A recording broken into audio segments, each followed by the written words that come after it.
guys, நான் தான் sweetie இருக்கேன். இந்த வீடியோ பண்ணா ரொம்ப நாள் கழிச்சு ஒரு வீடியோ போடுறோம். அது வந்துட்டு மக்களோட வந்துட்டு கம்யூனிகேட் பண்ற மாதிரி ஒரு உட்கார்ந்து வீடியோ போடுறோம். சாரி, ரொம்ப நாளா வீடியோ போடவே இல்லை. இனிமேல் தொடர்ந்து வரும்னு நினைக்கிறேன். இன்னைக்கு என்ன வீடியோ பார்க்க போறோம் அப்படின்னா, எஸ், உங்களோட டார்க்கஸ்ட் சீக்ரெட் தான் நான் கேட்டிருந்தேன். இன்ஸ்டாகிராம்ல வந்துட்டு உங்கள் லைஃப்பில் வந்துட்டு ஒரு சீக்ரெட் நடந்திருக்கும். அது டார்க்கஸ்ட் சீக்ரெட் வந்து நீங்கள் சொல்லுங்கள், நான் உங்கள் ஐடி மென்ஷன் பண்ணால் நான் சொல்கிறேன் அப்படின்ட்டு இருக்கேன். ஆனால் இது நல்லா இருக்கும். மித்தவங்களோட லைஃப்பில் இவ்வளோ சீக்ரெட் இருக்குது அப்படின்னு கேட்குறப்போ நல்லா இருக்கும். இப்போ நம்ம ரொம்ப நாள் கழிச்சு ஒருத்தவங்களை பார்த்துருப்போம், பேசிகிட்டு இருக்கும்போது இந்த மாதிரி ஒரு விஷயம் நடந்தது, இது யாருக்கும் தெரியாது, நீ வந்து வச்சுக்கோ அப்படின்னு சொல்லுவாங்க. அது நமக்கு வந்து மைண்டில் அவங்க பார்க்குறப்ப தோணிகிட்டே இருக்கும், இந்த நீ இது பண்ணதானே அப்படின்னு தோணிகிட்டே இருக்கும். அது மாதிரி ஒரு சீக்ரெட்டாக வந்து நம்மளோட ஃபாலோவர்ஸ் கிட்ட நான் கேட்டிருந்தேன். நிறைய பேர் இன்ட்ரெஸ்டிங்காக சொல்லியிருந்தீங்க. நிறைய பேர் கொஸ்டினே புரியாமல் என்கிட்ட கேட்டிருந்தீங்க, உங்களோட டார்க்கஸ்ட் சீக்ரெட் இதை சொல்லுங்கள் அப்படின்ட்டு. இது பண்ணியிருக்கீங்களாம் கேட்டிருந்தேன். ஓகே, என்னெல்லாம் பண்ணியிருக்கீங்க, என்னெல்லாம் பேசியிருக்கீங்களோ அதுக்கெலாம் வந்து நான் ரியாக்ட் பண்ணுறேன். ஓகே, வாங்க வீடியோக்குள்ளே போகலாம். ஃபஸ்ட்டு வந்துட்டு அவங்க என் ஃப்ரெண்டு தான் கேட்டிருக்காங்க, நீ டான்ஸ் நல்லா ஆடுற, கிளாஸ் போனியா இல்லையா, நீங்கள் ப்ராக்டிஸ் பண்ணுறியா? ஆக்சுவலி வந்துட்டு நான் 9th ஸ்டாண்டர்டில் டான்ஸ் கிளாஸ் போனேன். 9th வரைக்குமே வந்துட்டு நான் நிறைய ஸ்டேஜஸில் டான்ஸ் ஆடிருக்கேன். சாரி, இதை வந்துட்டு எப்படின்னா, இந்த ஊருக்குள்ள பொங்கல் ஆனால் வந்துட்டு பொங்கல் நியூ இயர் அப்படின்னா ஸ்டேஜ்லாம் போடுவாங்க. ஸ்டேஜ் அந்த மாதிரி ஸ்டேஜில் டான்ஸ் ஆடுறதே பெரிய விஷயம். ஸோ ஒரு சில பேர் தான் டான்ஸ் ஆடுவாங்க. நான் வந்து சோலோ டான்ஸ் ஆடுவேன். எங்கள் அப்பா வந்துட்டு எல்லா ஸ்டேஜ்லையும் கூட்டிகிட்டு போயிடுவார். பொங்கல் அப்படிங்கும்போது 4 எங்கள் ஊருக்குள்ள வெள்ளக்கோயிலே வந்துட்டு 4 ஏரியாவில் ஸ்டேஜ் போடுவாங்க. 4 ஏரியாவுக்குமே கூப்பிட்டு போயிடுவாரு. ஒவ்வொரு ஏரியாவில் எனக்கு நிறைய பேர் இருப்பாங்க. ஸ்வீட் வந்துட்டாடா இனிமேல் தான் ஆடிட்டு இருப்பாங்க. ஏன்னா அவளாம் வந்து சின்ன பிள்ளை. நான் பாட்டுக்கு லூஸ் மாதிரி ஆடுவேன். என்ன சாங் வேணால் போடுவாங்க. அந்த செகண்டில் என்ன சாங் போடுறாங்களோ அந்த சாங் நான் டான்ஸ் ஆடுவேன். எல்லாருமே வந்துட்டு நிறையா கிளாப்ஸ்லாம் வரும். எனக்கு 2-3 சாங்ஸ்க்கெல்லாம் வந்துட்டு இன்னும் மைண்டுக்குள்ள அப்படியே இருக்குது. அது மாதிரி நிறையா டான்ஸ்லாம் ஆடிருக்கேன். அதுக்கப்புறம் தான் எங்கள் அப்பா வந்துட்டு உங்ககிட்ட ஏதோ இருக்குது, நீ டான்ஸ் நல்லா ஆடுற. ஃபஸ்ட்டு வந்துட்டு என் லைஃப்பில் எய்மே வந்துட்டு போலீஸ் ஆகணும்ட்டு, அடுத்தது என்னால் முடியாதுட்டு அதை கிவ் அப் பண்ணிவிட்டு அடுத்து நான் டான்ஸர் ஆகணும்னு சொல்லிட்டு தான் நிறையா ப்ரோக்ராம்ஸில் பார்ப்பேன். இந்த ப்ரோக்ராமில் நம்ம ஒரு நாளாச்சு கலந்துக்கணும் அப்படின்னு சொல்லிட்டு டான்ஸர் ஆகணும்ட்டு தான் எங்கள் அப்பா என்ன நினச்சிட்டு இருந்தார். அப்போ திடுதுப்புன்னு என்ன ஆச்சுன்னு தெரில, ஆக்டர் ஆகணும்ன்ட்டு ஒரு ஆசை வந்துருச்சு. அது வந்துட்டு 10th 9th மேலே ஆக்டர் ஆகணும், நம்ம நடிப்பில் கொஞ்சம் வரணும்ன்ட்டு வந்தது தான் இந்த ஃபீல்டு. அதுக்கு முன்னாடி வரைக்கும் டான்ஸர் தான் என்னோட எய்ம். அதுக்கப்புறம் டான்ஸை கிவ் அப் பண்ணிட்டேன். என்னால் டான்ஸ் ஆட முடியல. ஏன்னா ஏஜ் அட்டன் பண்ணதுக்கப்புறம் அது நான் டான்ஸ் கிளாஸ் போனேன் தான், போய் ஒரு வருஷம் போயிருப்பேன். அதுக்கப்புறம் நிறையா டான்ஸ் கற்றுக்கிட்டேன். ஆனால் அங்கே ஏஜ் அட்டன் பண்ணதுக்கப்புறம் போனப்போ நான் பார்த்த விதமே வேறு. ஃபஸ்ட்டு நான் வரைக்கும் டான்ஸுக்கு முன்னாடி தலையில் நிற்க சொல்லுவாங்க. வார்மப்லாம் நிறையா காலை வந்து ஸ்டிச் பண்ணணும், அது மாதிரிலாம் பண்ண சொல்லுவாங்க. நானும் ஜாலியாக பண்ணுவேன். ஆனால் ஏஜ் அட்டன் பண்ணதுக்கப்புறம் அதை பண்ணும்போது என்னையும் அறியாமல் ஒரு ஃபீல் வர ஆரம்பிச்சிச்சு. ஒரு மாதிரி ஷையாக ஆரம்பித்தேன். பேர் டான்ஸ்லாம் ஆடும்போது ஒரு மாதிரி எனக்கு தெரியல, எனக்கு அது பிடிக்கல. அதனால நான் வந்துட்டு இல்லை மாஸ்டர் நான் வரல அப்படின்னு சொல்லிட்டு எங்கள் அப்பாட்ட அடம் முடிச்சு நான் கிளாஸ் வரதை நிறுத்திட்டேன். அப்போதுலேருந்து எங்கள் அப்பா ஒரு வருஷம் சொல்லிட்டே இருப்பேன், டான்ஸர் ஆக நினச்ச முடியாம போயிடுச்சு அப்படின்னு ஆடுவார். எனக்கு சிரிப்பாக இருக்கும். இட்ஸ் ஓகே, அப்படிதான் இது. அடுத்து நான் தான் உங்ககிட்ட நேர்லேயே சொல்லிட்டேன். என் ஃப்ரெண்டை வந்துட்டு சொல்லியிருந்தா. எஸ், அவளோட சீக்ரெட் எனக்கு மட்டும் தான் தெரியும். எனக்கு மட்டும் இல்லை, அவளோட ஃப்ரெண்ட்ஸ் எல்லாருக்குமே தெரியும். அவளோட சீக்ரெட் எனக்கு தெரியும் தான். எஸ், நல்ல சாய்ஸ், நீ பாரு. ரீசெண்டாக ஹேண்ட் டேன் ஆகுது சிஸ், அதுக்கு சொல்யூஷன் ப்ளீஸ் நிறைய யூடியூப்பில் கமெண்ட் பண்ணியிருக்கேன். பட் ரிப்ளை இல்லைக்கா. ஆக்சுவலி வந்துட்டு நான் வேறு கொஸ்டின் கேட்டு தான் கேட்டிருக்கேன். இட்ஸ் ஓகே, நம்ம ரிப்ளை பண்ணுவோம். டேன் ரிமூவ்க்கு எனக்கே ரீசன் தெரியல. என் கையை பார்த்தீங்கன்னா ரொம்ப டேனாக இருக்கும். என் ஃபேஸ்க்கும் ஹேண்டுக்கும் சம்மந்தமே இல்லாமல் இருக்கும். அது வந்துட்டு நிறைய பேர் வந்துட்டு என்னென்னமோ சொல்கிறாங்க. ஆனால் தெரில, என் ஹேண்ட் வந்துட்டு ஃபஸ்ட்டு இந்த மாதிரி கிடையாது. இப்போ ரொம்ப டேன் ஆகி அதை நான் கேர் பண்ணிக்காமல் போய் இதில் என்ன அவ்வளோதான், நம்ம இப்படி தான் அப்படி நான் கண்டுக்கல. மேபி எனக்கு எதாவது தெரிஞ்சிச்சுன்னா நான் உங்களுக்கு சீக்கிரம் நான் சொல்கிறேன். லவ் பண்ணிட்டு வீட்டில் மறைக்கிறதே டார்க் சீக்ரெட் தானேக்கா? எஸ், பெரிய சீக்ரெட் தான். நாங்கள் லவ் பண்ணுறது, நானும் தானே லவ் பண்ணுறது எங்கள் 2 பேருக்கே தெரியாமல் லவ் பண்ணிட்டு இருந்தோம். அது ஒரு சீக்ரெட் தான். நிறைய பேருக்கு இருக்கும் வீட்டில் வந்துட்டு தெரியாமல். எனக்கு தெரிஞ்ச அங்கே இருக்காங்க, அது சொன்ன மாதிரி. சரி, ஓகே சொல்கிறேன். எங்கள் அக்கா இருந்தாங்க. அக்கா வந்துட்டு யாருக்கும் தெரியாமல் ஃபோன் பேசுவா. ஃபோன்லாம் வச்சுருந்தா, குட்டி ஃபோன்லாம் வச்சுருந்தா, அப்படியே மறைச்சி வச்சுருப்பா. இடுப்புக்குள்ளே வச்சுட்டு அந்த நைட் ஆனால் அப்பா அம்மா பக்கத்துலேயே படுத்துட்டு குசுன்னு பேசுறது. அடுத்த நாள் வந்துட்டு என்கிட்ட அதை சொல்கிறது. அடுத்து மீட் பண்ணால் பேசுறது. அது சம்திங் நிறைய பேர் வந்துட்டு ரொம்ப சீக்ரெட்டாக வச்சுருப்பாங்க. திடுதுப்புன்னு என் தம்பி மாதிரி ஒரு ஆள் நடுவில் பூந்து உடச்சி விட்ருவாங்க, போட்டு கொடுத்துருவாங்க. எங்கள் அப்பாலேருந்து எல்லாரும் போட்டு அவளை அடிச்சு அது மாதிரி. இப்போ சிரிக்கிறேன், நான் அப்போ வந்து ரொம்ப கஷ்டமாக இருந்தது. ஏன்னா எனக்கு அந்த விஷயம் தெரியும். ஆனால் என்கிட்ட கேட்பாங்க, அவள் கூட நீ தான் இருக்க, உனக்கு தெரியும், ஒழுங்காக சொல்லுன்னு சொன்னாங்க. அப்போவும் எங்கள் அக்காவை விட்டு கொடுக்காம, எனக்கு தெரியாது, அதை பற்றி எனக்கு தெரியாது அப்படியான்னு நான் கேட்டேன். ஆனால் அவள் பண்ண எல்லா விஷயமும் எனக்கு தெரியும். அது இப்போ எல்லாருக்குமே தெரியும். ஸ்வீட்டி இவ தான் நம்ம பொண்ணை இப்படி பண்ணா அப்படின்ட்டு. It's okay. அக்கா இப்போ வந்து நல்லா சந்தோஷமா இருக்கா. ஒன் ரெக்வஸ்ட், சிவின் அண்ணா ரோஹித் அண்ணா 2 பேரோட பிக்கை ஃப்ரேம் போடுங்க. அந்த பிக்குக்காக வெயிட்டிங். எஸ், நானும் வெயிட்டிங் தான். அதை போடலான்ட்டு தான் இருக்கேன். ஆனால் வீட்டில் கேட்கணும் அது ஓகேவா அவங்களுக்கு அப்படின்னு சொல்லிட்டு அம்மா அப்பாட்ட கேட்கணும். ஆனால் அவங்க ஓகேன்னு சொல்லிட்டாங்கன்னா அது ஃப்ரேம் போட்டுடலாம். பெருசாக யாரை டைப் பண்ணியிருக்காங்க. எனக்கு அவந்தி ஏஜ் தான் 11th 12th ஒரு பையனை லவ் பண்ணேன். சண்டை போட்டு சூசைட் பண்ணிக்கிட்டான். கரெக்டாக எப்போனா சிவின் போனதுக்கு 1 இயருக்கு முன்னாடி தான் அக்கா. நான் அப்போல இருந்து தான் அப்புறம் தான் உங்களை வீடியோஸ்லாம் பார்க்க ஆரம்பித்தேன். அந்த வழி என்னென்னு எனக்கு தெரியும். அட்லீஸ்ட் அவந்திக்கு பையன் வீட்டில் இருந்து சப்போர்ட் பண்ணீங்க, ஹேட்ஸ் ஆஃப். ஆனால் எனக்கு அவங்க வீட்டிலேருந்து போலீஸ் கம்ப்ளைண்ட் கொடுத்தாங்க. மற்றபடி என்ன அவ்வளோ உடைச்சாங்க. இது 2022 5th ஜூனில் மறக்கவே முடியாது. அக்கா நியூஸ் பேப்பரில் வந்துச்சு. இதுதான் என்னோட டார்கஸ்ட் சீக்ரெட். எஸ், இது வந்துட்டு பெயின்ஃபுல்லான ஒரு சீக்ரெட்னு கிடையாது, இது பெயின்ஃபுல்லான ஒரு வழி. இது வந்துட்டு நமக்கு தெரியாதவங்களுக்கு நம்மளுக்கு தெரியாது, ஆனால் நமக்கு தெரியும் நம்ம இந்த மாதிரி ஒன்று பண்ணோம், நம்ம வந்து இது எல்லாரும் நம்மளை சொல்கிறாங்க அப்படின்ட்டு. ஆனால் அது உங்கள் மேலே தப்பே கிடையாது. ஒருத்தங்க சூசைட் அட்டன் பண்ணிக்கிறாங்க அப்படின்னா அவங்களோட மிஸ்டேக், முழுக்க அவங்களோட மிஸ்டேக். அவங்களோட தாட் ப்ராசஸ் அந்த டைமில் எப்படி இருந்துக்கும் தெரியாது. அதுக்கு யாருமே காரணமாக மாட்டேன். நானே நிறைய டைம் கில்ட்டியாக ஃபீல் பண்ணியிருந்திருக்கேன். என் தம்பியோடதுக்கு நான் வருத்தப்படாத நாளே கிடையாது இப்போ வரைக்கும். அடுத்து நான் சாகிற வரைக்கும் அந்த எண்ணம் ஓடிட்டே இருக்கும். அந்த ஒரு ஃபோன் கால் அட்டன் பண்ணியிருக்கலாம்ல, அந்த ஒரு ஃபோன் காலில் லைஃப் மாறி இருக்கும்ல, என் லைஃப் மாறி இருக்கலாம். நிறைய நான் யோசிச்சிருக்கேன். நிறைய பேர் என்ன ப்ளேம் பண்ணியிருக்காங்க. என்ன ப்ளேம் பண்ணுவார், நீ இதில் காரணம் தான் அப்படின்ட்டு. நம்ம யாருமே எதுக்கும் காரணம் கிடையாது. எனக்கும் தான் நிறைய ஸ்ட்ரகிள்ஸ் வருது, எல்லாருக்குமே நிறைய பெரிய ஆளுக்களுக்கும் ஸ்ட்ரகிள்ஸ் வருது. ஆனால் அதை தாண்டி போகிறது தான் வாழ்க்கை. அதை தாண்டணும். அதை தாண்ட முடியாமல் கோலை மாதிரி பண்ணுறது என்னை பொறுத்த வரைக்கும் மிகப்பெரிய கோலத்தனம். அதனால் அது நீங்கள் அதுக்கு ஃபீல் பண்ணாதீங்க. அவங்க அது இல்லாமல் நாங்கள் அவந்திக்கு ஏன் சப்போர்ட் பண்ணோன்னா அதே தான், அவன் தான் பண்ணான், அதுக்கு வற்புறுத்தினால அதில் எனக்கு என்னை பொறுத்த வரைக்கும் அந்த சுச்சுவேஷனில் அவள் ஒரு பொண்ணு எந்த இடத்துல இருந்து காப்பாற்ற முடியும் அவள் ட்ரை பண்ணா. ஆனால் அவனால் முடியல. It's okay. ஆனால் யாருக்கும் காரணமாக முடியாது. நானே வந்துட்டு இப்போ என்னை வந்துட்டு யாராவது நீ செத்துரு சொன்னாலும், இல்லை எனக்கு ஏதோ ஒரு சண்டை வந்து நீ என்னை விட்டு போனாலும், நீ போய்க்கோ, நான் என் வாழ்க்கை இது, நீ சொல்லணுக்கான சாவுன்னு எந்த அவசியமே கிடையாது. அதனால நம்ம யாராவது நம்மளை சொல்லிட்டாங்க அப்படிங்கிறதுக்காக என் வாழ்க்கையை தீர்மானிக்க நீ யாருன்னு மட்டும் யோசிச்சு பாருங்க. நான் ஒரு சப்ஜெக்டில் அரியர், அது யாருக்குமே தெரியாது. நான் எக்ஸாம் எழுதாமே 20 அரியர் இருக்கு. அப்போ நானும் பெரிய ஆள் தான். ஆக்சுவலி வந்துட்டு நான் எக்ஸாம் எழுதலை, அதனால எனக்கு அரியர். நான் இந்த செம்மில் ஃபுல்லாக கிளியர் பண்ணுறேன். ஒரு இதில் இருக்கேன். 2025 என்னோட இது என்னன்னா, இந்த செம்மில் கரெக்டாக காலேஜ் போய் கரெக்டாக செம்மை ஃபுல்லாக அரியரை கிளியர் பண்ணிவிட்டு அப்படியே வெளியே வந்துடும். இது மட்டும் தான் என் ஆசையாக இருக்குது. யாருன்னு தெரியாமல் ஸ்லேட் குச்சி சாப்பிடுவாக்கா. இன்னும் வரைக்கும் ஏஜ் 50 உங்களுக்கு பிடிக்குமா? ஸ்லேட் குச்சி எனக்கு பிடிக்கும். ஒவ்வொரு டைம் வந்துட்டு அது ஒரு மாதிரி வாயில் அதை பார்த்தோன்னே ஒரு மாதிரி இதாகும். ஒரு டைம் ட்ரை பண்ணி பார்க்கலாம். ஆனால் ரொம்ப தொடர்ந்து சாப்பிட்றவங்க நானே பார்ப்பேன், ஏன் இப்படி சாப்பிட்றாங்க அப்படின்ட்டு. எங்கள் கிளாஸில் ஒரு பையன் அழகாக இருப்பான். மோஸ்ட் ஆஃப் கேர்ள்ஸ் அவனை ஹைட் அடிப்பாங்க. அவன் என்ன பார்க்குறான். நைஸ். இது மாதிரிலாம் நடக்கிறது கொஞ்சம் வரந்தான். எனக்கு நான் சின்ன வயசில் இருக்கும்போது நான் வந்து ஒரு பையனை பார்த்துட்டு இருந்தேன். ஆனால் அவன் வேற ஒருத்தி தான் பார்த்துட்டு இருந்தான். அது கொஞ்சம் கஷ்டமான விஷயந்தான். ஆனால் உங்களுக்கு நல்லா இருக்கும்ல, பார்க்குறாண்டி அப்படின்ட்டு. எப்படி சிஸ் இவ்வளோ அழகாக இருக்கீங்க, உங்களை பார்த்தா எனக்கு ஜெலஸாக இருக்குது. ஒவ்வொரு டைம் என்னை பார்த்தா எனக்கே அசிங்கமாக இருக்கும். என்னடா இருக்கும், எப்படி இருக்கும் அப்படின்ட்டு. ஒரு நாள் அம்மா அப்பாவுக்கு தெரியாமல் பாய் ஃப்ரெண்டை கூட்டிகிட்டு அப்புறம் நீங்களே கிஸ் பண்ணிக்கோங்கப்பா. ஆக்சுவலி இது தப்புனா அவங்க என்ன நினைப்பாங்க, நம்ம அப்பா அம்மா என்ன நினைப்பாங்க இப்போ யோசிக்கிறது. என் குழந்தை பிறந்துச்சுன்னா கொஞ்சம் எனக்கு அந்த வயசுல தெரியாததை நம்ம புரிய வைக்கணும், ஒரு நல்ல ஹியூமனாக வளர்க்கணும்னு நான் யோசிப்பேன். ஆனால் ஆக்சுவலி வந்துட்டு உங்களுக்கு தெரியாது, நான் பூமர் வரை பேசுகிறது தான். ஆனால் இதுதான் ரியாலிட்டி. நீங்கள் கன்ஃபார்ம் உங்கள் குழந்தைய இந்த மாதிரி பார்க்குறப்போ கஷ்டமாக இருக்கும். என்னை பொறுத்த வரைக்கும் தப்பு தான். அதுக்காக நீ லவ் பண்ணுறதா நம்ம கேட்டால் லவ் பண்ணலாம், எல்லாம் ஒரு லிமிட். லவ் மட்டும் இருந்தால் அது போதும், அதை தாண்டி தப்பு.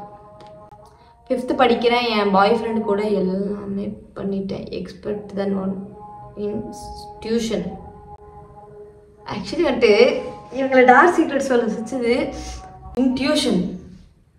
இல்லை எனக்கு புரியலடா. டியூஷன் மிஸ் என்ன பண்ணிட்டு இருந்தீங்க, சார் என்ன பண்ணிட்டு இருந்தீங்க? என்னை பற்றி அந்த பேரண்ட்ஸோட மைண்ட் செட்டை தான் இப்போ யோசிக்கிறேன். இப்போ அவங்க பேரண்ட்ஸுக்கு இது தெரிஞ்சிச்சுன்னா அவங்க மைண்ட் எப்படி இருக்கும், நம்ம குழந்தைய வந்துட்டு எங்கேயாவது விட்டால் ஏதாவது தடுப்பு பண்ணிடுவாங்க, பண்ண மாட்டாங்க, ஏதாவது நடந்துரும்னு நினச்சி டியூஷன் படிக்கிற இடம் நம்ம பிள்ளை சேஃபாக படிச்சுட்டு இருக்கா நினைப்பாங்க. கடைசியில் பார்த்தா இந்த பிள்ளை இந்த ஃப்ராடு தரம் பண்ணிட்டு இருக்கு. மம்மி டாடி நீங்கள் கொஞ்சம் பெருமையாக ஃபீல் பண்ணுங்க, எங்கள் பிள்ளை எப்படி டியூஷனும் போல எங்கேயும் போகல, வீட்டுக்குள்ளே உட்காந்தா இல்லையா. எங்கள் அப்பா அம்மா 6 மணிக்கு மேலே வெளியே தட்டப்பட்டாங்க. இப்போ வந்துட்டு எனக்கு இவ்வளோ ஃப்ரீடம் இருக்குன்னா இப்போ அவங்களுக்கு அவ்வளோ பெரிய ஹோப் கொடுத்தேன். நான் என்னால் முடியும், நான் எந்த தப்பும் பண்ண மாட்டேன், என்னை கொஞ்சம் விட்டு பாருங்க, கன்ஃபார்ம் சொல்கிறேன் நான் ஒரு நல்ல நிலைமைக்கு வருவேன், என்னால் முடிஞ்ச உழைப்பை நான் கொடுப்பேன், என் கான்சன்ட்ரேஷன் நான் மேலே வர்றது தான் இருக்கும், கன்ஃபார்ம் நான் தப்பு பண்ண மாட்டேன்னு நினச்சாங்க. நான் ஹோப்பு கொடுத்தேன். இப்போ வரைக்கும் எனக்கு ஃப்ரீயாக விட்டுருக்காங்க. அதுக்கு முன்னாடி 12th படிக்கிற வரைக்கும் நான் சின்ன பொண்ணு அப்படிங்கிறதுக்காகவே எங்கள் அப்பா அம்மா எனக்கு எதுவுமே சொல்லி வளர்க்கலை. எல்லாமே சொல்லி வளர்க்கலை மீன்ஸ் என்னை எங்கேயுமே விட்டது கிடையாது, சொந்தக்காரங்க வீட்டுக்கு விட்டது கிடையாது. அது இல்லாமல் பக்கத்து வீட்டில் இருக்க மாமா அத்தை மாமா வீட்டுக்கு எங்கள் கீத்திரங்க அங்கே இருப்பா, அங்கே விட்டது கிடையாது. அதுவும் கரெக்டாக விட்டாங்கன்னா 4 மணி 5 மணி தான். கரெக்டாக அது இருட்டும்ல, கரெக்டாக சாயங்காலம் கொஞ்சம் இருட்டா அந்த டைம் எங்கள் அப்பா கரெக்டாக வேலையிலேருந்து வந்துடுவார். அப்போ நான் வீட்டில் இல்லைன்னா அன்றைக்கி நடக்கிறதே வேறு. அன்றைக்கு ஒரு நாள் ஒரு லேசு பேக்கெட்டு தான் அன்னைக்கு வாங்கிட்டு வரலான்ட்டு அந்த கடைக்கு போயிட்டேன். எங்கள் அப்பா அந்த ஊரே ரவுண்ட் அடிச்சிட்டாரு. ஒரு 5 நிமிஷம் லேட் ஆயிடுச்சுன்னு ஒரு ரவுண்ட் அடிச்சு 6 அடிச்சுட்டே வராரு. எல்லாரும் வெளியே நிற்கிறாங்க. நான் கிட்ட கடையிலேருந்து வெளியே வர எங்கே போனேன் அப்படின்னு கேட்டார். அப்போ லேஸ் பேக்கெட் வாங்க போனப்போ இந்த நேரத்தில் உங்களுக்கு லேஸ் பேக்கெட் கேட்குதா அப்படின்னு சொல்லிட்டு அத்தனை பேர் முன்னாடி என்ன அடித்தார். அதை இன்னும் நான் மறக்க மாட்டேன். அந்த அளவுக்கு என்னை பொத்தி வளர்த்தாங்க. ஆனால் அவங்க ஏன் வளர்த்தாங்கங்கிறது இந்த மாதிரி பார்க்குறப்போ எனக்கு தெரியுது. ஓகே, இதுக்காக தான் இந்த மாதிரி ஒருவேளை நம்ம கெட்டு போயிடுவோமோ அப்படின்னு நினச்சிருக்காங்க. எங்கள் அண்ணியோட தம்பி கூட சேர்ந்து பக்காடி அடித்தேன் ஃபர்ஸ்ட் டைம். அவங்க ஒய்ஃப் ஆம்லேட் போட்டு கொடுத்தாங்க, யாருக்கும் தெரியாது. இதில் ஒரு பிரச்சனையும் இல்லை. அது குடிச்சிக்கிட்டு கம்முன்னு இருந்தீங்கன்னா பரவாயில்ல, அலப்பறை பண்ணாமல் இருந்தீங்கன்னா பிரச்சனையே இல்லை. I dated a boy for 4 years without showing my face. சீக்கிரம் தயவு செஞ்சு காமிச்சிருங்க. ஏன்னா நீங்கள் ட்ரூவாக லவ் பண்ணிட்டு இருக்கலாம். மேபி அவங்க வந்து வேற ஒன்று எக்ஸ்பெக்ட் பண்ணிட்டு உங்களை பார்த்துட்டு இருந்திருக்கலாம், நீங்கள் எப்படி இருப்பீங்க அப்படி இருப்பீங்க. மேபி அவங்க எக்ஸ்பெக்டேஷன் வந்துட்டு அது டிசப்பாயின்மெண்ட் ஆச்சுன்னா உங்களை விட்டுட்டு போக சான்சஸ் இருக்குது. அதனால உங்களுக்கு பெயின்ஃபுல் வரவும் சான்சஸ் இருக்குது. உங்கள் வீடியோஸ் ஃபோட்டோஸ் அனுப்புங்க, இல்லைனா வீடியோ கால் கூட பேசி இதுதான் நான் இப்படி தான் இருப்பேன், உனக்கு பிடிச்சிருந்தா லவ் பண்ணுன்னு சொல்லி பண்ணுங்கள். அதெல்லாம் எந்த பிரச்சனையும் கிடையாது. அப்படி ஒருத்தவங்க உங்களை விட்டுட்டு போகிறாங்க அப்படின்னா அப்போ நீங்களே சூஸ் பண்ணிக்கோங்க அவங்க எதுக்கு எதை தேடி உங்ககிட்ட வந்திருக்காங்க அப்படின்ட்டு. எப்போ மேரேஜ் ப்ளீஸ் சொல்லுங்கள். எனக்கு மேரேஜ் ஆகிறதுக்கு ரொம்ப ஆகும், ரொம்ப டேஸ் ஆகும், ரொம்ப வருஷம் ஆகும். அதனால் எனக்கு இப்போ கூட லவ் ஓகே. லவ்னா இப்போ எங்களை பொறுத்த வரைக்கும் நாங்கள் அண்டர்ஸ்டாண்டிங் இருக்குது. எங்களுக்கு எவ்வளோ சண்டை வந்தாலும் எங்களை தோன்ற வரைக்கும் உனக்கு நான் எனக்கு நீ, அவ்வளோதான். இந்த ஒரே ஒரு வாக்கியம் அது எப்பவுமே எங்களுக்கு தோண்டிகிட்டே இருக்கும். இட்ஸ் ஓகே, எனக்கு கொஞ்சம் நாள் ஆகட்டும், எங்களுக்கு செட்டில்மெண்ட் வேணும் கொஞ்சம், அவ்வளோதான். அந்த ஒரு மைண்ட் இருக்கனால கல்யாணம் இப்போ கிடையாது. கருப்பாக இருந்தாலும் கலையாக இருக்கீங்க, அழகாக இருக்குன்னு சொல்லுங்கள். I have crush on my best friend but he is already committed. Crush இருக்கிறது தப்பு கிடையாது. க்ரஷ் யார் மேலே வேணால் எப்போ வேணால் வரும். ஆனால் அது லவ்வாக மாறதுக்கு முன்னாடி அவங்க வேற ஒருத்தவங்கள லவ் பண்ணுறாங்கிறத மைண்டில் ஏற்றிக்கோங்க. பார்க்குறப்போ அதெல்லாம் அவங்க லவர் கூட இருந்த சம்திங் லவர் கூட இருக்கிறத நீங்கள் நல்லா பார்த்தீங்க அப்படின்னா உங்களுக்கே புரியும் அவங்க ரியலாக லவ் பண்ணுறாங்க, நம்ம நடுவில் போவேன்னு தோணும். I had crush on my college senior. Now he is mine now, but he never know this. He made the first move, master plan. இது நிறைய கேர்ள்ஸ் வந்து பண்ணுவாங்க. ஏன்னா வந்துட்டு ஒரு க்ரஷ் இருக்கும், அதை நம்ம வந்துட்டு சொல்ல மாட்டோம். ஆனால் அவங்க கடைசியில் நமக்கு லவர் ஆயிடுவாங்க. ஏன்னா அதுக்கு நம்ம தான் வந்து ஃபர்ஸ்ட் ஸ்டெப் எடுத்து வச்சுருப்போம். அது நம்ம தான் வந்துட்டு நீ எனக்கு வேணும்டா, நீ எனக்கு அந்த இது அது வரைக்கும் சந்தோஷம். உங்கள் லவர் கூட உங்களுக்கு பிரேக்கப் ஆகி இருக்கா? பாஸ்டில் நிறைய டைம் ஆகியிருக்கு. அடிக்கடி எங்களுக்கு பிரேக்கப் ஆகும், மிஸ் அண்டர்ஸ்டாண்டிங் ஆகும், நிறைய சண்டை வரும். அதுக்கப்புறம் நாங்கள் சேருவோம். லவ் ஸ்டார்ட் ஆகும், ஃபைட் ஆகும், ஃபிக்ஸ் ஆகும், மறுபடியும் லவ் ஆகும். இது நாங்கள் ரொட்டீனாக பண்ணிட்டு இருக்கிற ஒரு விஷயம். ஏன்னா ஒரு ரிலேஷன்ஷிப்னா சண்டை வரதான் செய்யணும். ஏன்னா இப்போ உனக்கு என்கிட்ட உனக்கு ஒன்று பிடிக்கல, உனக்கிட்ட எனக்கு ஒன்று பிடிக்கல, அது அப்போதைக்கப்போ சண்டை போடணும். நீ இப்படி பண்ணிட்ட, ஏன் பண்ணிட்ட, எதுக்கு பண்ணேன்னு சண்டை போட்டுட்டோன்னா அது மைண்டில் இருக்காது. அடுத்து நீ ஒரு கிளாரிஃபிகேஷன் கொடுப்பேன், நான் ஒரு கிளாரிஃபிகேஷன் கொடுப்பேன். அடுத்து சரி போடா நீ இவ்வளோதான்டா அப்படின்னு நினச்சி நம்ம விட்டுருவோம். ஆனால் அது மைண்டில் இருந்துருச்சுன்னு வச்சுக்கோங்க, இவன் ஏதோ தப்பு பண்ணுறான் நம்ம மைண்டில் வச்சு அடுத்து அவங்களை வெறுக்க ஆரம்பிச்சிருவோம் நம்ம. ஏன்னா இது நிறைய டைம் எங்களுக்கு ஒரு டைம் நடந்திருக்கு.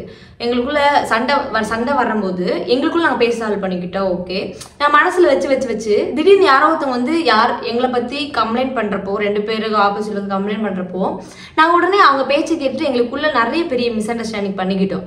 அதனால நாங்கள் நடுவில் யாரையும் வர விடாமல் இருக்கிறதுக்கு ஒரே காரணம் எங்கள் சண்டையை நாங்களே ஃபிக்ஸ் பண்ணிக்கிறது தான். எவ்வளோ சண்டை வந்தாலும் எங்களுக்குள்ளே முடிச்சுக்க ட்ரை பண்ணுவோம். நாங்கள் ட்ரை பண்ணிட்டு எப்பவுமே அப்படி தான். ஒரே ஒரு டைம் நாங்கள் அதை மிஸ்டேக் பண்ணோம். அதுலேருந்து நாங்கள் நிறைய லெசன் பண்ணிக்கிட்டோம். இனி அதை பண்ண மாட்டோம் அப்படின்னு சொல்லியிருக்காங்க. நாங்கள் அதை ட்ரை பண்ணுறதே கிடையாது. நாங்கள் சண்டை போடுறது எங்கள் வீட்டுக்குள்ளே எங்களுக்குள்ளே. எங்கள் அம்மா பேச்சு கூட நான் கேட்கவே மாட்டேன். எங்கள் அம்மா அந்த சண்டையில் கூட எங்கள் அம்மா இது அப்போயே சொன்னேன் கேட்டியா அப்படின்னு சொன்னாங்க அப்படின்னா அப்போவே நான் சொல்கிற ஒரே விஷயம், அம்மா நீங்கள் அதை தலையிடாதீங்க, அது எனக்கும் அவனுக்கு இருக்கிற சண்டை, நாங்கள் பேசி சால்வ் பண்ணிக்கிறோன்னு சொல்லுவோம். அதனால் இவ்வளோதான், எங்களுக்குள்ள பிரேக்கப் அதெல்லாம் நடக்கும். மறுபடியும் நாங்களே சேர்ந்துருவோம். டுடே நான் அப்பா பாக்கெட்லேருந்து 50 ரூபா சுட்டேன். Keep secret big fans. நானும் ஆட்டை போட்டிருக்கேன் தான். நான் என் தம்பி ஆட்டை போட்டிருக்கான். சின்ன வயசுல எங்கள் அப்பா வந்து குழு கட்டுறதுக்காக 500,000 வந்துட்டு எங்கள் அம்மா வந்து பீரோல வச்சுருந்தாங்க. என் தம்பி என்ன பண்ணுவான், எங்கள் அப்பா பீரோல வந்து எங்கள்கிட்ட அப்போ 10 ரூபா காசுலாம் ரொம்ப ரிலீஸ் ஆகிட்டு இருந்த டைம். 10 ரூபா காசு எங்கள் அப்பா நிறைய உள்ளே வச்சுருப்பாங்க. நான் என் தம்பி என்ன பண்ணுவான், ஒரு 10 ரூபாய் எடுத்து நானே 2 டைம் எடுத்திருக்கேன். அதாவது ஏன்னா ஈவினிங் டைமில் வந்துட்டு எங்கள் அப்பா அம்மா வந்து கடை வச்சுருந்தாங்க. அப்போ ஒரு நாள் போயிடுவாங்க, 2 பேரும் வீட்டில் இருக்க மாட்டாங்க, ஸ்நாக்ஸ் இருக்காது. சரி என்ன பண்ணுறதுக்காக நாங்களே பாப்பு முடிஞ்ச வரைக்கும் நாங்கள் வீட்டில் இருக்கிறத வச்சு சாப்பிட பார்ப்போம். ஆனால் அப்போல்லாம் வந்துட்டு நாங்கள் வீட்டில் அவ்வளோ ஸ்நாக்ஸ் எங்கள் வீட்டில் வாங்கி வைக்க மாட்டாங்க. என்ன பண்ணுவோம், அந்த காசுக்கு இருந்தால் கொஞ்சம் போய் கடையில் போய் குக்கரை வாங்கி சாப்பிடுவோம். பார்க்குறப்போ 10 ரூபா எடுப்போம். அன்றைக்கி எங்கள் அப்பா என்ன பண்ணிக்கிறாரு, 1000 ரூபா அன்னைக்கு ஒரே ஒரு நோட்டு, அந்த 1000 நோட்டு தான் வச்சிருந்தான்னு நினைக்கிறேன். அந்த 1000 நோட்டு போய் எடுத்துட்டு அவன் என்ன நினச்சா 10 ரூபான்னு நினச்சிட்டான். அவனுக்கு அப்போ தெரியல, ரொம்ப சின்ன பையன். வெங்கடேஸ்வரான்னு ஒரு டிபார்ட்மெண்ட் ஸ்டோர் இருக்கும், அங்கே போயிட்டு இதை கொடுத்துட்டு கிண்டர் ஜாய் ஒன்று கொடுங்கன்னு சொல்லியிருக்காங்க. கிண்டர் ஜாய் கொடுத்துருக்காங்க. அப்போ கரண்ட் போயிடுச்சு சரியா, எங்களுக்கு ரொம்ப நேரம் கரண்ட் வரல, அதனால ஞாபகம் இருக்குது. அந்த டிபார்ட்மெண்ட் ஸ்டோரில் கரண்ட் இல்லைன்னு நினைக்கிறேன். அவங்க வந்துட்டு அதை பார்த்துட்டு இவன் சின்ன பையன் அப்போ மைண்டில் ஏற்றிக்கலன்னு 1000 ரூபா கொண்டு வர சரி ஏதோ நினச்சிட்டு அந்த 1000 ரூபாய்க்கு சேஞ்சும் கரெக்டாக கொடுத்துட்டாங்க. 1000 ரூபா சேஞ்சை கொடுத்துட்டு தாட்டி விட்டுட்டாங்க. அவங்களும் மைண்டில் சரி ஓகேன்னு எதுவும் நினைக்கல, இல்லைன்னா அவங்களும் இது 10 ரூபா நோட்டு நினச்சி இது பண்ணியிருந்தா அவ்வளோதான் முடிஞ்சிருக்கும். ஆனால் அந்த டைம் அவங்களும் கரெக்டாக கொடுத்துட்டாங்க, சில்லறை கொடுத்துட்டாங்க. ஒரு கிண்டர் ஜாய் வாங்கிட்டு வந்துட்டு அவனோட அப்போ கிண்டர் ஜாய் கூட சேர்ந்து சம்திங் ஏதோ வாங்கிட்டு இருந்தானே என்னன்னு தெரியல. ஆனால் 100 ரூபா செலவாயிருந்தது. ஒரு ஸ்கெட்சு கவர் இருக்கும் பார்த்துருக்கீங்க, கலர் ஸ்கெட்ச் கவர் இருக்கும். அந்த கவருக்குள்ளே சில காசில் வச்சு பேக்கில் வச்சுருந்தான். நான் வந்து கரண்ட் போயிட்டு வெளியே உட்காந்துட்டு இருந்தேன். அப்போ சிவின் வந்துட்டு என் பக்கத்தில் உட்காந்துட்டு அக்கா உங்கள்கிட்ட ஒன்று சொல்லணும் அப்படின்னா, சொல்லுடா என்னடா அப்படின்ட்டு, ரொம்ப சீக்கிரம் ரொம்ப அக்கா அப்பா மட்டும் சொல்லிடாதுக்கா அப்படின்னு சொல்கிறாங்க. அக்கா நம்ம பணக்காரங்க ஆகிட்டோம் அப்படின்னா இருக்கு, பணக்காரங்க ஆகிட்டோமா எப்படிடா என்னடா வச்சு அப்படின்னு. அக்கா எனக்கு கீழே காசு கிடச்சிச்சுக்கா நான் எடுத்து வச்சிருக்கவா அப்படின்னு சொல்லிட்டு கிண்டர் ஜாயை சாப்பிட்டே வரான். இது எதுரா அப்படின்னு, அந்த காசுல தான் வாங்கினேன் அப்படின்றான். அந்த பெண்ணை பார்த்தா அப்போ எனக்கும் அந்த காசுக்கான மதிப்பு தெரியாது. 1000 ரூபா தான் அதுன்னு எனக்கு தெரியாது. நிறைய காசுனா நிறைய காசு இருக்கு, அதெல்லாம் சேஞ்ச் கொடுத்துப்பாங்களே நிறைய காசு. அப்படியே அந்த 100 ரூபா நோட்லாம் ஒரு சேர்ந்து நிறைய கொத்தா இருந்தது. அந்த கொத்து அப்படியே வச்சிருந்தான். காமிக்கிறான். நான் பார்த்துட்டு டேய் பணக்காரம் ஆகிட்டுடா. அவன் எனக்கு தெரியாது அவன் பீரோ வந்து எடுத்தான்ட்டு. நானும் வந்துட்டு நான் என்ன பண்ணிட்டேன், நானும் போய் அதில் ஒரு கிண்டர் ஜாய் வாங்கி சாப்பிட்டேன். அதை நானும் ஒத்துக்கிறேன். போய் கிண்டர் ஜாய் ஒன்று வாங்கி நானும் சாப்பிட்டுட்டு நானும் ஜாலியாக உட்காந்து விளாண்டுட்டு கரண்ட்டும் வந்துடுச்சு. எங்கள் அப்பா வந்துட்டாரு, குழு காசுக்காக உள்ள தேடிட்டு இருக்காரு. எங்ககிட்ட கேட்கல, சின்ன பிள்ளைங்களுக்காக கேட்கவே இல்லை, தேடிட்டே இருந்தார். நானும் ஜீவன் நல்லா விளாண்டுட்டு படம் பார்த்துட்டு இருந்தோம். ஜீவனுக்கு தெரிஞ்சுச்சா என்னன்னு தெரியல, அவனோட அமைதியாகவே இருந்தான். எங்கள் அப்பா என்ன கேட்டார், ஃபோனில் பேசிட்டு இருந்தாரு, ஐயோ அந்த குழுக்காசு எங்கே வச்சு அப்படின்னு. அப்பா கேட்குறாரு, பீரோவில் இருந்த 1000 ரூபாய்க்கு பார்த்தியா பாப்பா, காசு இங்கே இருந்துச்சு, இது உள்ளதான் உள்ளதே வச்சுருந்தா அம்மா வச்சுட்டு போனால் எங்கேன்னு தெரியல அப்படின்னு கேட்டேன். எனக்கு தெரியலையாப்பா அப்படின்னுமே எனக்கு டவுட் இவங்க அப்போயே வர ஆரம்பிச்சிச்சு, நம்ம காசு கொடுக்குறோம் அப்படின்னு. அப்போ நானே போய் எடுத்து கிச்சன் டப்பாக்குள்ளே வச்சுட்டேன். கிச்சன் டப்பாக்குள்ளே அது எங்கள் அப்பா அதில் வச்சுருந்தாரு, எங்கள் அம்மா அதில் வச்சுருந்தாங்க, நான் இதில் போய் வச்சுட்டு அப்பா நானும் தேடினேன். அப்பா இங்கே பாருங்கப்பா இங்கே இருக்குது அப்படின்னு சொல்லிட்டு எடுத்து கொடுத்துட்டேன். எங்கள் அப்பா அப்போ எதுவுமே சந்தேகப்படல, எதுவுமே பண்ணல. சரி மேலே இங்கே வச்சுருப்பாப்போன்னு பார்த்தா அதில் எதாவது காசு கம்மியாக இருக்கா என்னன்னு தெரியல. பார்த்துட்டு அப்படியே போயிட்டாரு. அன்னைக்கு நைட்டு எங்கள் அம்மா எல்லாம் வேலையெல்லாம் முடிஞ்சு வந்ததுக்கப்புறம் காசு யார் எடுத்தீங்க அப்படின்னு கேட்டாங்க. பெரிய அடி தான், அடி டொம்முன்னு போய் நான் அவனை போட்டே கொடுக்கல கடைசி வரைக்கும், அவனு எனக்கு போட்டே கொடுக்கல. வந்து இன்னும் சண்டை போயிட்டு இருந்தேன், அடி வாங்கிட்டு இருந்தேன். நான் அப்புறம் உண்மையை நானே சொல்லிட்டேன், அப்பா இவன் அப்பா வச்சிருந்தான், நம்ம தான் பணக்காரங்க ஆகிட்டுன்னு சொல்லிட்டு இவன் அப்பா காசு கொடுத்தா நான் அப்பா அந்த காசு சொல்லிட்டு நாங்கள் உண்மையை ஒத்துக்கிட்டோம். அப்போ அவனை போட்டு அடின்னு அடிச்சாங்க. ஆனால் இதில் என்னன்னா இதே மாதிரி நிறைய சுச்சுவேஷன் எங்கள் லைஃப்பில் நடந்திருக்கு. அதே மாதிரி ஒரு டைம் இதுலேருந்து தான் ஃபஸ்ட் ஸ்டார்டிங் என் தம்பி இந்த மாதிரி காசு எடுக்கிறான் அப்படின்னு எடுத்துட்டான்னு தெரிஞ்சு எங்கள் அப்பா என் தம்பி மேலே ரொம்ப கோவப்பட்டே இருப்பார். அப்புறம் நான் நினச்சி எங்கள் ஸ்கூலில் இருந்து எங்கள் அப்பா வந்துட்டு என்கிட்ட கேட்டார், வீட்டிலேருந்து காசு கீது எடுத்தியா அப்படின்ட்டு. நான் எடுக்கலன்ட்டு. அடுத்து தம்பிட்டு போய் கேட்டிருக்காரு, காசு கீது எடுத்தியா, உண்மையாக சாயங்காலம் வர்றதுக்குள்ளே சொல்லிவிட்டு, வீட்டுக்கு வர்றதுக்குள்ள சொல்லிட்டு, இல்லைன்னா அவ்வளோதான் சொல்லிட்டு போயிருக்காரு. தம்பி வின்டர் வந்து ஓனும் அள்ளன்னு எடுக்கிறான். ஆனால் சிவின் எடுக்கல நல்லாவே தெரியும். நான் என்ன சொன்னேன், சரிடா எடுக்கலைன்னா அடி விழுகும், எடுத்தாலும் அடி விழுகும், நீ தான் எடுத்தேன்னு உண்மையை ஒத்துக்கணும், உண்மை அப்படி சொல்லிடுடா, நீ தான் எடுத்தேன்னு சொல்லிட்டு அப்பா என்ன அடிப்பார், அப்புறம் அப்படியே வாங்கிக்கோ, ஏன்னா எடுக்கலான்னு அடி விழுக்கும் எடுத்தாலும் அடி வாங்குது, நீ தான் எடுத்தேன்னு சொல்லிட்டேன். நான் சின்ன பிள்ளைய ஏதாவது சொல்லிட்டேன். அவனும் போய் ஆமாப்பான்னு சொல்லிட்டு அவன் நான் தான் எடுத்து செலவு பண்ணிட்டேன் அப்படின்ட்டு அடின்னு அடித்தாங்க. ஆனால் அன்றைக்கி அவன் எடுக்கவே இல்லை காசை. எடுத்து அடின்னு அடித்து எல்லாமே அப்போ வரைக்கும் உண்மை ஒத்துக்கவே இல்லை. நான் வெளியே விளாண்டுட்டு இருந்தேன், எனக்கு தெரியுது அவங்க உள்ள அடி உழுகுதுன்ட்டு. அடுத்து என் தம்பி வந்துட்டு அப்பா கூப்பிட்றான்னு சொல்லிட்டு சிவின் காசே எடுக்கல, நீ ஏன் எடுத்துன்னு சொன்னேன்னு சொன்னார். தெரியலப்பா நீங்கள் தான் இப்படி பண்ணுவீங்கன்னு எங்கள் அப்பா எங்கள் 2 பேரும் கட்டி பிடிச்சிட்டாரு. கட்டி பிடிச்சிட்டு என்ன பாப்பா இப்படிலாம் பண்ணாதீங்களா, நான் எடுத்தேன்னு சொல்லி எடுக்கணும் அதுக்கேண்டா இப்படி பண்ணுறேன்னு சொல்லிட்டு அப்புறம் அப்பா எங்களுக்கு கூட்டிகிட்டு போயிட்டு கார்லாம் வாங்கி கொடுத்தாரு. பெரிய பெரிய காரு, அப்போலாம் வந்துட்டு இந்த ஓட்டி வளர்த்த கார் பெரிய பெரிய கார் இருக்கும். எங்கள் அப்பா சின்ன வயசில் சிவனுக்கு ரொம்ப கார்ஸ்லாம் வாங்கி கொடுப்பாரு. அந்த கார்லாம் வாங்கி கொடுத்து உனக்கு என்ன வேணும்னு கேட்டாரு. எனக்கு வந்து பஸ்ஸில் சேர்க்கறது வேணும்னு சொல்லி அதை வாங்கி கொடுத்து இனிமேல் இது பண்ணாதீங்க, எடுத்துன்னு சொல்லுங்க, எடுக்கலன்னு சொல்லிவிடுங்க, உண்மையை சொல்லுங்க. சரிப்பான்னு சொல்லிட்டு அப்படி பண்ணும். அது டக்குனு ஞாபகம் வச்சு அதனால் சொன்னேன். அக்கா நீங்கள் காலேஜ் போகிறதே இல்லையா, வீட்டில் வெட்டியாக இருக்கீங்க எப்படி? ஆக்சுவலி வந்துட்டு நான் காலேஜ் போகிறது தான், ஆனால் ஃபீஸ் கட்ட முடியல. அதனால் காலேஜ் வந்துட்டு நான் போகலைன்னா ஃபீஸ் கட்டாமல் காலேஜுக்குள்ளே போகக்கூடாது. அதனால் போகாமல் ஒரு அரியரே போகாமல் வச்சுட்டேன். அப்படி தான் ஃபஸ்ட்டும் போகாமல் மறுபடியும் ரீஜாயின் பண்ணேன். இப்போவும் ஒரு செம்மு வந்துட்டு போகவே இல்லை. ஏன்னா நான் தான் ஃபீஸ் கட்டுறேன், என் வீட்டில் யாரும் கட்டல, நான் தான் கட்டுறேன். என்னால் அந்த மணி வந்துட்டு கட்ட முடியல. நான் இப்போ சேர்த்து வச்சுட்டு இந்த செம்முலேருந்து ஃபுல்லாக போய் கட்டி பண்ணுறது தான் ஐடியா. உங்களை மாதிரி காப்பி பண்ணுறவங்கள என்ன சொல்ல போகிறீங்க? உங்களை மாதிரி காப்பி பண்ணுறவங்கள என்ன சொல்ல போகிறீங்க? தாஜ்மஹால் எடுத்துக்கோங்க. சரி ஓகே, ஷாஜகான் வந்துட்டு அவ்வளோ கஷ்டப்பட்டு கட்டியிருக்காரு. அவ்வளோ சிற்பக்கலையோட அவரோட ஐடியாவை அவர் யோசிச்சு இது கட்டுனா நம்ம வந்துட்டு அவ்வளோ ஸ்பெஷலாக இருக்கும்னு சொல்லி வர்ணிச்சு அவ்வளோ அழகாக கட்டினார். ஏன் இந்த அது இல்லாமல் அவர் கட்டினோன்னுமே அந்த கட்டினார்ல மேஸ்திரி அவர் காலையும் கையை உடச்சி கையை வந்துட்டு வெட்டிட்டாரு. ஏன்னா இந்த மாதிரி ஒரு இதை வேற யாருக்கும் நீ போய் கட்டி கொடுத்துடக்கூடாது அப்படிங்கிறதுக்காக. ஏன்னா அவர் அவ்வளோ கஷ்டப்பட்டு அவங்களுக்காக கட்டியிருக்காங்க. அது மாதிரி தான் என்னோடதும். இந்த கண்டென்ட் வந்துட்டு நான் ஒவ்வொரு டைம் போடுறப்போ இவங்கள மாதிரி நம்ம ஒரு டைம் கூட பண்ணிடக்கூடாது. நான் பார்த்துட்டு இந்த ஐடியா நல்லா இருக்குது, இதில் டெவலப் பண்ணி நம்ம எப்படி தனியாக தெரியலாம், நம்ம எப்படி தனியாக போடலான்னு தான் போடுவேன். நான் ஒவ்வொரு டைமும் நான் ட்ரை பண்ணுறது நிறையா வந்து புது விஷயம் தான் ட்ரை பண்ணுவேன். எனக்கு புதுசாக பண்ணாதான் பிடிக்கும், யாரையும் காப்பி பண்ணி பண்ண பிடிக்கும். ஆனால் என்ன காப்பி பண்ணுறவங்கள பார்க்குறப்போ அந்த கையை வெட்டுறது கரெக்டு தான் தோணுது எனக்கு. ஷாஜகான் அவர் வந்துட்டு அந்த மேஸ்திரி கையை வெட்டுறது கரெக்டு தான் தோணுது. ஏன்னா நம்ம ரொம்ப கஷ்டப்பட்டு ஒரு 12 மணி ஒரு நாள் ஃபுல்லாக யோசிச்சு அந்த கண்டென்ட் வந்து போடுவோம். அவங்க ஒரே செகண்டில் பார்த்துட்டு இந்த மாதிரி போட்டுருவோம் நம்மளும் சொல்லிட்டு அவங்க கொஞ்சம் மட்டும் மாடுலேட் பண்ணிவிட்டு அப்படியே கண்டென்ட்டை மட்டும் மாற்றி மறுபடியும் போட்டுருவாங்க. அதை பார்க்கும்போது கொஞ்சம் வயிற்றுச்சலாக தான் இருக்கும். அதெல்லாமே எனக்கு ஆனால் ஒரு டைம் பார்க்குறப்போ ஓகே நம்மளால பிழைக்கிறாங்க, நம்மளால வந்துட்டு அவங்களுக்கு அந்தளவுக்கு சிந்தனை இல்லை, சுய சிந்தனை இல்லாமல் நம்மளை பார்த்து முக்கியமான ஒரு விஷயத்தில் சொல்ல மறந்துட்டு அதனால் நான் இப்போ வீடியோ எடிட் பண்ணும்போது தெரிஞ்சிச்சு. என்ன அப்படின்னா இதன் பின்குறிப்பு என்ன அப்படின்னா எனக்கு காப்பி நமக்கு துரோகம் பண்ணவங்க சம்திங் அந்த மாதிரி சொல்லப்போனால் தமிழில் துரோகிஸ் அவங்கெல்லாம் வந்துட்டு காப்பி பண்ணுறப்ப தான் வயிற்றுச்சலாக இருக்கும். நம்ம ஃப்ரெண்ட்ஸ் இல்லைன்னா நமக்கு தெரிஞ்சவங்க இல்லை நம்மளால் இன்ஸ்பயர் ஆகிட்டு நம்ம ஃபாலோஸ் அந்த மாதிரி பண்ணுறப்ப எனக்கு ப்ரௌடாக தான் இருக்கும்.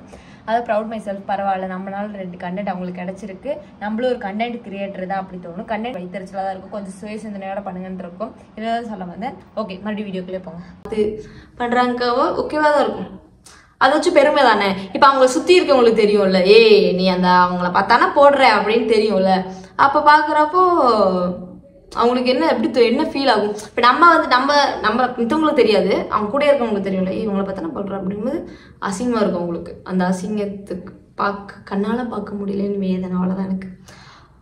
ரோஹித் அண்ணா உங்கள் ரிலேட்டிவா? இன்னும் எப்படிக்கா நீங்கள் எவ்வளோ பாசிட்டிவ் பர்சனாக இருக்கீங்க, யுவர் மை இன்ஸ்பிரேஷன் அக்கா. நிறைய பேர் சொல்லியிருக்கீங்க பாசிட்டிவாக இருக்கேன்ட்டு. நான் ஒரு வீடியோ போட்டிருப்பேன் பாசிட்டிவாக எப்படி இருக்கீங்க அப்படின்னு. ஏன்னா நிறைய பேருக்கு டவுன் அண்ட் ஹைப் வரும். எனக்கு வந்துட்டு ஒவ்வொரு டைம் ஹைப் ஆகிடுவேன், ரொம்ப ஹைப் ஆகிட்டு ஜாலியாக பேசுவேன், ஜாலியாக சிரிப்பேன், தன்னை போல் எங்கள் அம்மாவுக்கு அடிப்பேன், நான் ஓடுவேன் ஒரு மாதிரி ஜாலியாக இருக்கும். ஒரு டைம் ரொம்ப டவுன் ஆகிடுவேன், யாராவது வந்து பேசினாலே இரிட்டேட் ஆகிடும், டக்குன்னு எரிஞ்சு விழுந்துருவேன். அது என்னன்னு எனக்கே தெரியல. ஏன்னா ஒருத்தங்க அப்படி எல்லாருக்கும் ஒரு சேட் இருக்கும், அது நீங்கள் பார்த்தது இல்லை. வச்சுருந்தா சாப்பிடுவேன். அவன்த்தையும் ரோஹித் அண்ணாவும் லவ் பண்ணால் அவங்களுக்கு ஓகேவா? உங்களோட பாயிண்ட் ஆஃப் வியூ என்ன? ஆக்சுவலி இந்த கொஸ்டின் எப்படி கேட்குறீங்கன்னு தெரியல. ஒரே மாதிரி இருக்காங்க அப்படிங்கிறதுக்காக லவ் பண்ண முடியாது, அவங்கவுங்க கேரக்டர் வேறு.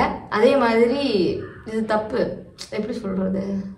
இப்போ நம்ம அப்பா அம்மா இருக்காங்க, நம்ம அப்பாவில் ஒருத்தர் இறந்துட்டாருங்காக அவர் தம்பியை கல்யாணம் பண்ணிக்க முடியுமா நம்ம அம்மா? முடியாதுல்ல. ஏன்னா அவங்கவுங்க வேறு தானே. நீ ஒரு மாதிரி இருக்கிறதுக்காக இல்லை, அது இல்லாமல் அவங்க 2 பேரும் இப்போ வந்துட்டு அக்கா தம்பியாக பழகுறாங்க, அதனால தான் அவங்க வீடியோ போட்டு தயங்குறாங்க. அவந்தி ஒரே விஷயத்த சொல்லுவா, ரோஹித் கூட ஃபோட்டோ எடுத்து போடணும்னா தப்பாக பேசுவாங்க. ஆல்ரெடி சும்மாவே வந்து ரோஹித் லவ் பண்ண சொல்லிட்டு இருக்காங்க, இது ஒரு மாதிரி பண்ணுறாங்க. அவங்க 2 பேரும் வந்துட்டு ஒரு அக்கா தம்பியாக பழகுறாங்க. அந்த இடத்துல நம்ம இதை போய் வைக்கிறது ரொம்ப ரொம்ப தப்பு. ஒரே மாதிரி இருக்காங்கிறது, எனக்கு அவன் தம்பியாக இருக்கான், ஆனால் அவன் வந்து சிவினான்னு கேட்டால் இல்லை தான்.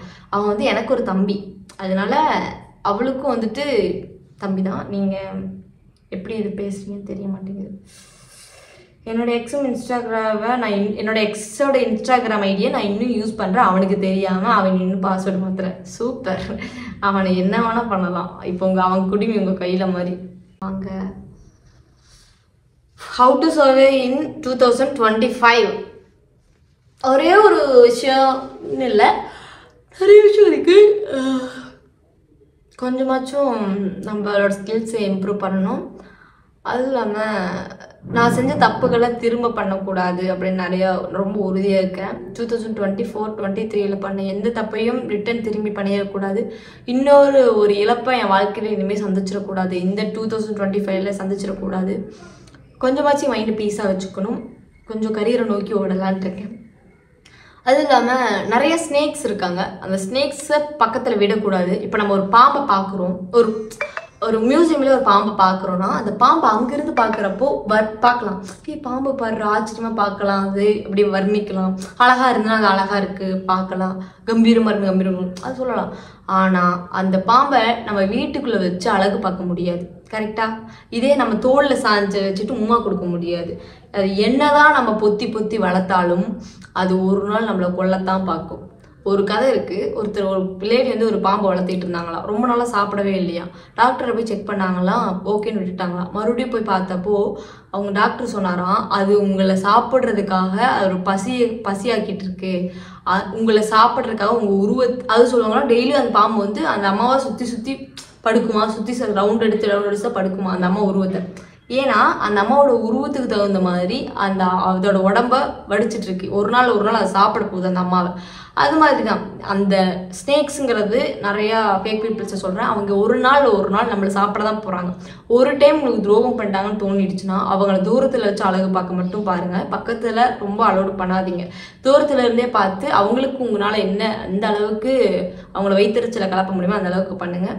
அப்போ பார்க்குறப்ப சூப்பராக இருக்கும். அதை விட்டுட்டு பக்கத்தில் கூட்டு சேர்த்திக்கிறது, வச்சுக்கிறது, நம்மளை வச்சுக்கிட்டோம் அப்படின்னா ஒரு நாள் பட்டுன்னு போட்டுருன்னா நம்ம பொட்டுன்னு போயிடுவோம். அதனால யாரையும் பக்கத்தில் அலோவே பண்ணாதீங்கடா, சிங்கிளாக ஜாலியாக இருங்க. எதுக்கு ஒரு நாள் எல்லாம் போதான் போகிறாங்க, எதுக்கு நமக்கு தேவையில்லாத வேலை. எவ்வளோ இயர்ஸாக லவ் பண்ணுறீங்க கேர்ள்? அதாவது வந்துட்டு இந்த கிறிஸ்மஸ் வந்துச்சு அப்படின்னா நாங்கள் 4 இயர்ஸை கம்ப்ளீட் பண்ணிட்டு 5th இயரில் காலை எடுத்து வைக்கிறோம். 5 வருஷம் 4 வருஷம் ஆகிடுச்சு. எவ்வளோ ஒரு ப்ரௌடாக இருக்குது. உங்களுக்கு ஒருத்தவங்க துரோகம் பண்ணால் என்ன பண்ணுவீங்கக்கா? அவங்க முன்னாடி வாழ்ந்து காட்டணும்னு நினைப்பேன். துரோகம் பண்ணிட்டாங்க அப்படின்னா அவங்களை வெறுப்பேற்றணும்னு நினைப்பேன். ஒவ்வொரு டைம் வந்துட்டு எனக்கு துரோகிசை பார்க்குறப்ப எப்படி தோணும்னா, உன் பொருளுக்கு ஆசைப்படுறேன்டா, ஏன்டா அடுத்தவன் பொருள் ஆசைப்படுற, ஏன்டா அடுத்தவன் சாகணும்னு ஆசைப்படுற, அடுத்தவன் ஏன் வாழக்கூடாதுன்னு யோசிக்கிறேன். அவன் வாழ்ந்தான் வாழ்ந்துட்டு போகிறான், அவனுக்கு திறமை இருக்குது, அவன் வாழ்கிறான், உனக்கு என்ன பிரச்சனை, ஏன் வைத்தறிச்சல் படுற, ஏன் அவன் குடியை கெடுக்கணும்னு நினைக்கிறேன்னு நினைப்பேன். நான் அந்த மாதிரி இருந்துடவே கூடாதுன்னு ஒவ்வொரு டைம் யோசிப்பேன். ஃப்ரெண்ட்ஷிப் ப்ரோக்கன் ஃபர்ஸ்ட் நம்மளை ப்ரியாரிட்டியாக வச்சு இருந்தாங்க, பட் இப்போ என்னை விட நியூ ஃப்ரெண்ட்ஸ் தான் ப்ரியாரிட்டி பார்க்குறாங்க. இப்போ உங்களுக்கு ப்ரியாரிட்டியாக வச்சுருந்துருப்பாங்க, முன்னாடி ஒரு பொண்ணோ இல்லை பையனுக்கோ அவங்க ப்ரியாரிட்டியாக இருந்துட்டு தான் உங்களுக்கு வந்திருப்பாங்க. இப்போ வேற ஒருத்தவங்க போயிட்டாங்க. இது கால சூழ்நிலை. ஒரு பீப்புளை வந்துட்டு நம்ம லவ் பண்ணுறது வேற. இப்போ நம்ம இப்போ புதுசாக ஒரு ஃப்ரெண்ட்ஸ் கிடைக்கிறாங்க அப்படின்னா அவங்க அவ்வளோதான், கொஞ்ச நாள் இருப்பாங்க, நீங்களே மைண்டை ப்ரிப்பேர் பண்ணி வச்சுக்கோங்க. ஏன்னா ஒரு நாளில் போயிடுவாங்க. ஏன்னா நம்ம புதுசாக வந்தோடனே ப்ரியாரிட்டி அவ்வளோ நல்லா தருவாங்க. ஏன்னா அட்ராக்ட் பண்ணுறதுக்காக நம்ம அவங்களுக்கு இருக்கோங்க காட்டுறதுக்காக, அதுக்காக நமக்காக நிறைய டைம் ஸ்பெண்ட் பண்ணுவாங்க தான். நம்ம தான் யார் உண்மை யார் போயின்னு தெரிஞ்சுக்கணும். வராங்க டைம் கொடுக்குறாங்க அப்படின்னாலும் நீங்கள் என்ன நினைக்கணும்னா, இதே டைம் ஒரு நாள் வேற ஒருத்தவங்களுக்கு போகும். இந்த டைமுக்காக ஒரு நாள் நம்ம ஏங்க வேண்டிய சுச்சுவேஷன் வரும். அதனால அவங்க டைம் கொடுக்குறாங்கன்னா நீங்கள் உங்களை பிஸியாக வச்சுக்க ட்ரை பண்ணுங்கள். புதுசாக யாரை வந்து ரொம்ப பேசுகிறாங்க அப்படின்னாலே கொஞ்சம் லிமிட்டோட நடந்துக்கோங்க. எனக்கு ஒர்க் இருக்குன்னு சொல்லிட்டு நீங்கள் ஏதாவது சம்திங் வேலையை பாருங்கள்.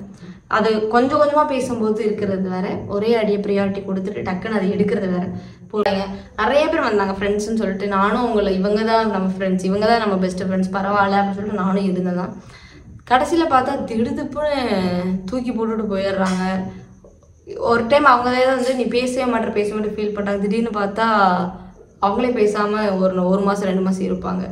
அப்போ நம்ம புரிஞ்சுக்கணும், நம்ம கூட இருக்கவங்க மட்டுமே நிரந்தரம், ஒரு நாள் போயிடுவாங்க யாராக இருந்தாலும் அப்படின்னு நினச்சிக்கணும். செல்ஃப் மோட்டிவேட் பண்ண எனி சஜஷன் சொல்லுங்கள். நீங்கள் அழுதுட்டு இருக்கும் போது தயவுசெய்து கேமராவை கொண்டு வந்து உங்கள் மூஞ்சி நீங்களே பாருங்கள், அழுது நின்றும். உழைப்பை போடணும், உழைச்சி முன்னேறிடணும் நம்ம எப்படியாதுன்னு அதை ஒரு சுமார் மோட்டிவேட் பண்ணி வந்துடணும்டா இவனுக்கு. இல்லைன்னா ஒரு எனிமியை சூஸ் பண்ணிக்கோங்க, பெஸ்ட்டு சொல்யூஷன். உங்களுக்கு ஒரு எனிமியை சூஸ் பண்ணிக்கோங்க. உங்களுக்கு துரோகம் பண்ண யாரோ ஒருத்தவங்க சூஸ் பண்ணிக்கோங்க.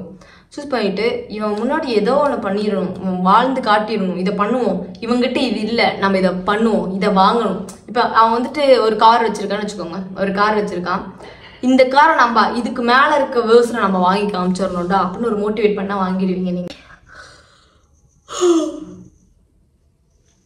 சூப்பர் கைஸ், நைஸ், நல்லா இருந்துச்சு. நல்லா நிறைய பேர் வந்துட்டு நிறைய சீக்ரெட் சொல்லியிருந்தீங்க. சில விஷயத்த என்னால் படிக்க முடியாத அளவுக்குலாம் பேசியிருந்தாங்க. It's okay. ஓகே கைஸ், நல்லா அதான் நான் சொன்னதில் உங்கள் மைண்டில் வச்சுக்கோங்க. Thank you all, love you all. எல்லாருக்கும் சப்போர்ட் பண்ண எல்லாருக்கும் தேங்க்யூ. 40 நிமிஷம் வந்துருச்சு இந்த வீடியோ. கன்ஃபார்ம் சொல்கிறேன், ஒரு 30 நிமிஷம் ஆக்கி நான் ஒரே வீடியோவை போட ட்ரை பண்ணுறேன். இதே மாதிரி உங்களுக்கு வீடியோஸ் வேணும் அப்படின்னா தொடர்ந்து நம்ம சேனலில் பாருங்கள். உங்களுக்கு வேறு ஏதாவது கண்டென்ட் வேணும்னா அதை கமெண்ட் பண்ணுங்கள். Okay, thanks, love you guys, miss you. Subscribe பண்ணிக்கோங்க ஃப்ரெண்ட்ஸ். டாட்டா, நான் போயிட்டு வரட்டா, பாய்.